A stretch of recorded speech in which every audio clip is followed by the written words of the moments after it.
करने वाले शाहपुर में ये कार्यक्रम है।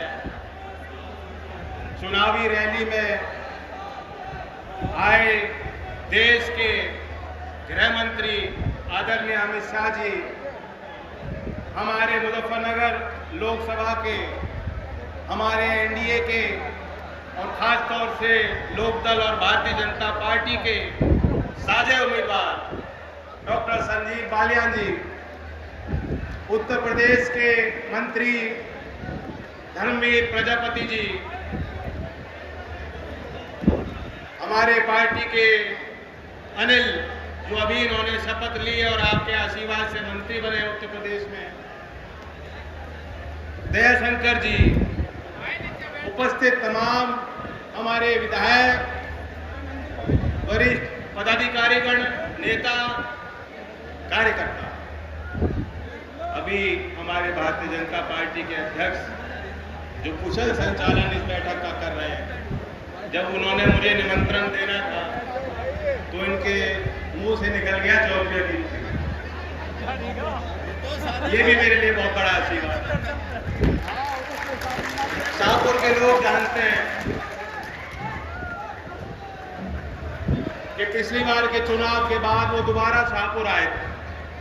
याद है कि नहीं यार, जब चौधरी अजीत सिंह जी शाहपुर आए, बहुत भावुक पल थे लोगों के लिए और शाहपुर के लोगों को शायद इस समय मालूम नहीं था कि चौधरी अजीत सिंह जी का आखिरी पड़ाव यहाँ शाहपुर में उनका है।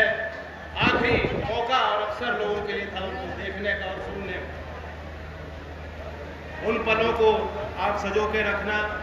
चौधरी अजीत सिंह जी के लंबे राजनीतिक सफर और जीवन यात्रा में मुजफ्फरनगर के लोगों का और खासतौर से पश्चिमी उत्तर प्रदेश के लोगों का बहुत बड़ा योगदान। और मैं जानता हूं आज चौधरी अजीत सिंह जी की आत्मा बहुत खुश होगी। वो ये दिन देखना चाहते, वो देश की तस्वीर देखना चाहते। वो चाहते थे कि देश में जो कर्मठ और ईमानदार और मेहनतकश लोग हैं, उनके उत्थान के लिए काम करने वाले सबसे बड़े नेता रहे चौधरी चरण सिंह जी का सम्मान होना चाहिए। और मैं जानता हूं कि यहां जितने लोग बैठे हैं, आपकी मुस्कुराहट नहीं टूट रही उस दिन से जब भव्य कार्यक्रम में महामहिम राष्ट्रपति जी ने मेरे हाथों में आपका भारत रत्न दिया। ये भारत रत्न आपका है। मुजफ्फरनगर का हर एक व्यक्ति गदगद होना चाहिए। भारत के किसानों का और कमेरों का सम्मान रखने वाली भारत सरकार के लोग आज आपके बीच आए, उम्मीद के साथ आए हैं कि दोबारा तीसरी बार बड़ा मैंडेट, बड़ा विश्वास मुजफ्फरनगर के लोग चुनाव में वोट करके देंगे। 19 की तारीख पहले चरण में यहां चुनाव है। कहीं कोई कसर मत छोड़ना साथियों। पहले जो थोड़ी बहुत कसर थी, अब जब लोकदल और भारतीय जनता पार्टी एक हो गए और एनडीए में हम शामिल हो गए, संजीव जी इस बात को भली बात ही जानते। अब कोई बहाना किसी पे नहीं है, कोई कसर नहीं है, कोई टक्कर बची नहीं। कुछ दिन पहले जब भारत रत्न दिया गया, मैं सोच रहा, मैंने भी कम समय में अपनी राजनीतिक यात्रा में बहुत नेताओं को बहुत करीब से देखा और उनके साथ काम करने का मुझे मौका मिला। आज देश के मानचित्र में जितने बड़े बड़े नेता हैं, उन्होंने भी कभी ना कभी चौधरी चरण सिंह जी के आशीर्वाद के साथ वो जनता के बीच गए और जनता ने उन्हें अवसर और मौके दिए। इसलिए आज जिस मुकाम पे वो लोग खड़े हैं, वह लोग भी चौधरी चरण सिंह जी का सम्मान करते। लेकिन एक मौका मिल गया, दूध का दूध और पानी का पानी हो गया। हमें देखने का और परखने का मौका मिल गया कि जो कल परसों तक जब लोकदल का साथ राजनीतिक तौर से जिन पार्टियों और नेताओं के साथ था वोट लेने के लिए, वे लोग चौधरी चरण सिंह जी का नाम मंचों से लेते। लेकिन जब भारत रत्न का निर्णय भारत सरकार ने लिया, चाहे संसद के अंदर जब वहां चर्चा हो रही थी, चाहे भारत रत्न के देने के बाद आपने आपने भी देखा होगा कि जो लोग कल परसों तक हमारे साथ थे और चौधरी चरण सिंह जी का नाम लेते थे, बड़े अदब और सम्मान से लेते थे और किसान की बात करते थे, चौधरी चरण सिंह जी को जब भारत रत्न दिया गया है, आप उनके सोशल मीडिया पे जाके देख सकते हैं, एक बयान आपको नहीं मिलेगा, इन्हें कहीं कोई खुशी नहीं है, उन्हें समझ नहीं आ रहा कि हम क्या करें और क्या बोलें और कैसे कैसे हम अपने चुनाव लड़े। स्वागत भी नहीं कर पाए, खुशी जाहिर नहीं कर पाए कि चौधरी चरण सिंह को भारत रत्न मिला है। विरोध है उनके अंदर विरोध वो कर रहे हैं। और मैंने कल परसों की बात है, जो उत्तर प्रदेश के मुख्यमंत्री रहे, उनका भी एक बयान मैंने देखा। अब तक मैं उनके लिए कुछ बोला नहीं हूं, मैं उनके लिए कोई व्यक्तिगत बात बोलूंगा भी नहीं। वो भले गाली गलौज करना चाहे तो मुझे 4 गाली फालतू देना चाहे तो दे दे, मुझे कोई फर्क नहीं पड़ता, तो मैं आपके साथ। लेकिन एक बात बता देना चाहता हूं, मुजफ्फरनगर के लोगों से मेरी खास अपील है, मेरा इतना तो अधिकार आप पे बनता है कि नहीं बनता। मैं खास निवेदन करने आया हूं, हम लोगों की प्रतिष्ठा दांव पे लगी है, इन्हें बता देना, ऐसा वोट देना और इस तरीके से जिताकर इनको दिल्ली भेजना संजीव जी को, कि वो लोग जान जाए मैं पलटा नहीं हूं। इसे पलटना नहीं कहते, इसे पटकनी मारना कहते हैं, पटकनी देनी है। मल विद्या वो थोड़ी बहुत जानते हैं, थोड़ी बहुत मैं भी जानता हूं। मुझे बड़ी खुशी हुई, शाहपुर में आकर मैंने पूछा, किसी कॉलेज के प्रबंधक से मेरी बातचीत हुई, यही ग्राउंड में 40 लाख रुपए कुश्ती हॉल के निर्माण के लिए मैंने अपनी निधि से लगाए, उसका निर्माण जल्द है। और यहाँ के प्रबंधक मुझे बता रहे थे कितना टैलेंट है यहाँ बच्चों में।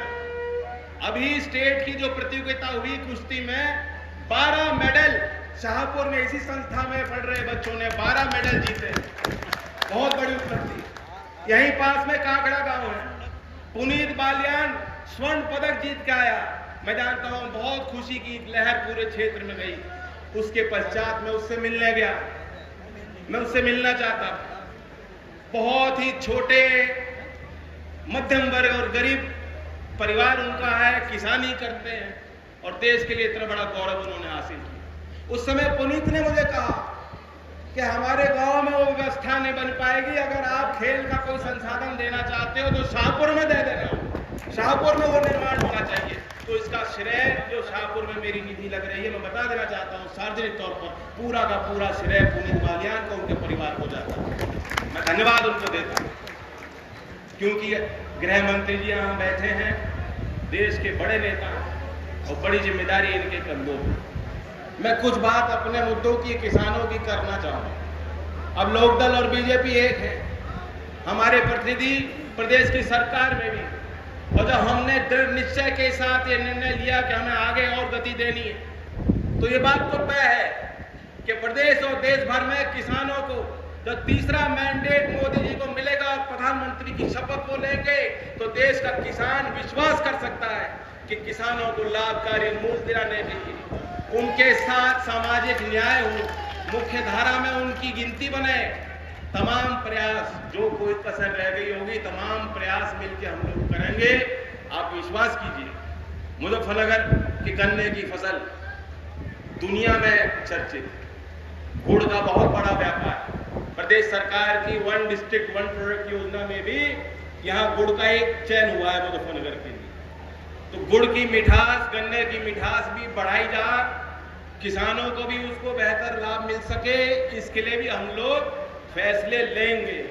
समझदार के लिए इशारा ही बहुत होता है, बाकी आचार संहिता है, हम सब के लिए नियम बने हैं, लेकिन जो खेती किसानी करते हैं उन्हें मालूम होना चाहिए कि वो सरकार जो चौधरी चरण सिंह जी को सम्मान दे सकती है। इससे पहले भी सरकारें थी, इससे पहले भी लोग प्रधानमंत्री रहे, चौधरी साहब को लोग मानते भी होंगे, लेकिन उनके लिए इतना बड़ा फैसला अब तक कोई सरकार ले नहीं पाई। नरेंद्र मोदी जी के प्रधानमंत्री पद को संभालते हुए ये एक ऐतिहासिक फैसला भारत सरकार ने लिया है। और ये साफ साफ दिखाता है कि भारत सरकार की प्राथमिकता किसान और कमेरों के लिए है और हमारी जवाबदेही भी आपके लिए है। तो इसलिए बड़ा दिल दिखाना, मैं लोकदल के कार्यकर्ताओं से आखिर में एक दोबारा अपील करता हूं। हमने और आपने तो बहुत संघर्ष किया, लेकिन आपको और बड़ा दिल दिखाना होगा। दुष्यंत कुमार जो प्रसिद्ध कवि है, उनकी एक छोटी सी पंक्ति याद आ रही है, मैं सुना देता हूं कि सच है कि पावों ने बहुत कष्ट उठाए। ये जो हम लोग विपक्ष में रहे तो उस समय की बात है, हमने बहुत संघर्ष किया, बहुत संघर्ष करके यहाँ आए हैं मंच पे, साझे मंच पे हम लोग खड़े। दुष्यंत कुमार जी ने कहा है कि सच है कि पांव ने बहुत कष्ट उठाए, पर पांव किसी तरह राह पे तो आए। तो अब लोकदल के कार्यकर्ताओं को बड़ा दिल दिखाकर, क्योंकि हमारी राह, हमारे रास्ते एक है और मुजफ्फरनगर से दिल्ली जाने का रास्ता है। अगर आप मुझे मजबूती देना चाहते हो, अगर आप मुझे ताकत देना चाहते हो, अगर आप चौधरी चरण सिंह के विचारों को आगे ले जाना चाहते हो, अगर आप चौधरी अजीत सिंह जी के अधूरे कार्यों को पूरा करना चाहते हो, तो डॉक्टर संजीव बालियान को बहुमत के साथ आप चुनाव दिलाइए। धन्यवाद। जय हिंद। बहुत बहुत धन्यवाद। और मुजफ्फरनगर लोकसभा क्षेत्र की अपार जनता को में प्रणाम करते हुए